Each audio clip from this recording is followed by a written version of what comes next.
Welcome to One Book, One Review. Hello! Today's book is Marina Lewycka's We're All Made of Glue. The book is about relationships and what holds them together. For better understanding, I drew a chart with all the main characters and the connections they have.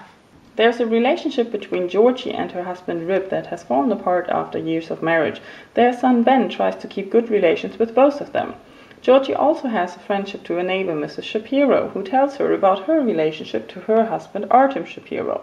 Mrs. Shapiro also has a close relationship with an endless number of stinking cats and her rundown home, Canaan House. Canaan House attracts a number of real estate agents who try to befriend Mrs. Shapiro and Georgie.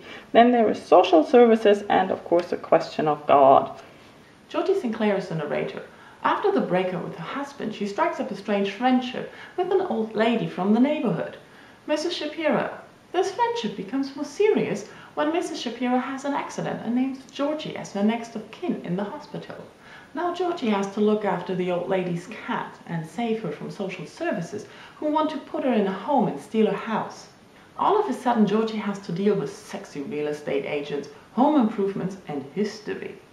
I would love to say the book is as funny as promised, but I can't.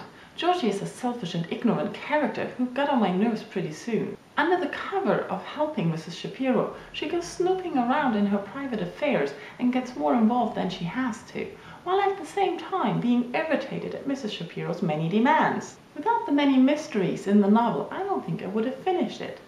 The most tantalizing mystery is the story of Artem Shapiro, which grows more mysterious as it progresses.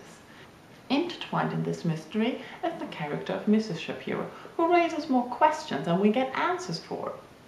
Then there is Georgie and her loneliness, her search for another man and her desire for revenge. Some of this is written in excerpts from a sorry attempt at writing a romance novel. And what's with the Armageddon? After the mystery is to solve, the ending is almost too sickeningly happy to bear, giving closure to all the characters and problems that were encountered from the first page on. I have to say I did feel relieved when I finally turned the last page and could put the book aside. At the moment I'm reading The Light Fantastic by Terry Pratchett. Thanks for watching One Book, One Review.